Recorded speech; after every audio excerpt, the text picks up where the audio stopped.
السلام علیکم ورحمۃ اللہ وبرکاتہ۔ حال ہی میں حاضرین سامعین نے یہ دیکھا ہوگا کہ علامہ ناصر مدنی صاحب کو اٹیک کا حملہ ہوا، اور اس معاملے کے اندر یہ خبر پہنچی کہ وہ صرف ایک ڈرامہ تھا، حقیقت نہیں تھی، بلکہ مین مقصد لوگوں سے ویوز حاصل کرنا، لوگوں کی توجہ اپنی طرف مبذول کرنا، یہ مقصد تھا۔ لیکن حقیقت یہ ہے کہ وہ حقیقت کے اندر ہی اٹیک تھا، ایک بیماری تھی،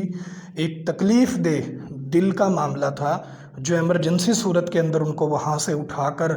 لے جایا گیا، اور باقاعدہ طور پہ جو افراد وہاں پر شامل تھے اسی طرح نشتر پہنچایا گیا، اور وہاں پر جو ڈاکٹر حضرات تھے جو ان کی رپورٹیں کی گئی، وہ تمام چیزیں، وہ رپورٹیں منہ بولتا ثبوت ہے اس چیز کا کہ حقیقت میں علامہ ناصر مدنی صاحب کا جو تھا وہ معاملہ ہوا، اٹیک ہوا، اور باقاعدہ طور پہ ایک کڑی آزمائش تھی، اللہ کا امتحان تھا، ایک بیماری تھی، ایک صدمہ تھا۔ تو اللہ عز و جل سے دعا کرتے ہیں اللہ حکم الحاکمین علامہ ناصر مدنی صاحب کو صحت کاملہ عاجلہ دے، اور اللہ عز و جل اس طرح اچانک بیماری سے اللہ ہمیں محفوظ فرمائے۔ اللہم عافانی مما ابتلاک بہ وفضلنی علی کثیر ممن خلق تفضیلا، اور اللہ عز و جل صحت یابی والی زندگی عطا فرمائے۔ اور یہ یاد رکھیں کہ جو بیماری ہوتی ہے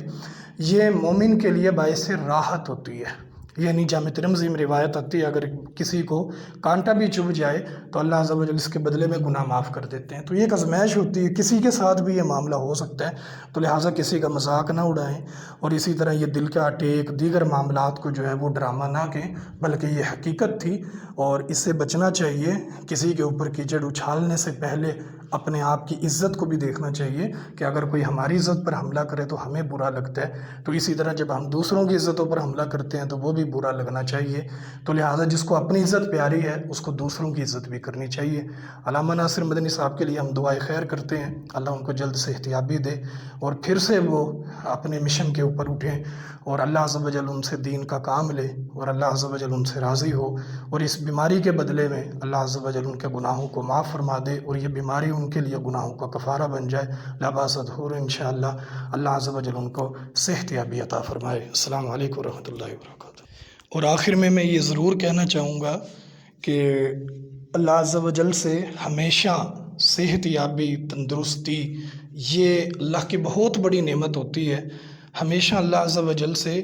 صحت یابی مانگنی چاہیے۔ تو یہ صحت جو ہے وہ اللہ کی طرف سے بڑی نعمت ہے، جیسے نبی علیہ السلام کا فرمان ہے، نعمتان مغبون فیہما کثیر من الناس، صحت والفراغ،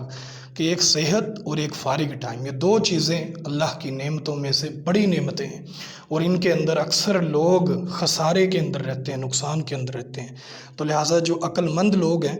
وہ اپنی صحت کو بھی قیمتی بناتے ہیں، اور اسی طرح اپنے فارغ ٹائم کو بھی قیمتی بناتے ہیں۔ تو لہٰذا ہمیں چاہیے کہ ہم فارغ ٹائم کو قیمتی بنائیں، اور اسی طرح صحت سے بھی فائدہ اٹھائیں، اور جب ہم اپنے فارغ ٹائم کو قیمتی بنائیں گے تو پھر ہماری سوچ بھی قیمتی بن جائے گی، ہماری سوچ بھی پاکیزہ بن جائے گی، پھر ہم کسی کے بارے میں برا نہیں سوچیں گے بلکہ اچھا سوچیں گے۔ تو لہٰذا ہم اللہ عز و جل سے دعا کرتے ہیں اللہ حکم الحاکمین صحیح معنوں کے اندر ہمیں صحت، تندرستی کے ساتھ ایمان کی سلامتی کے ساتھ ہمیں زندگی گزارنے کی توفیق دے، فارغ ٹائم اور صحت ان دونوں کی ہمیں صحیح معنوں میں قدر کرنے کی توفیق عطا فرمائے۔ السلام علیکم ورحمۃ اللہ۔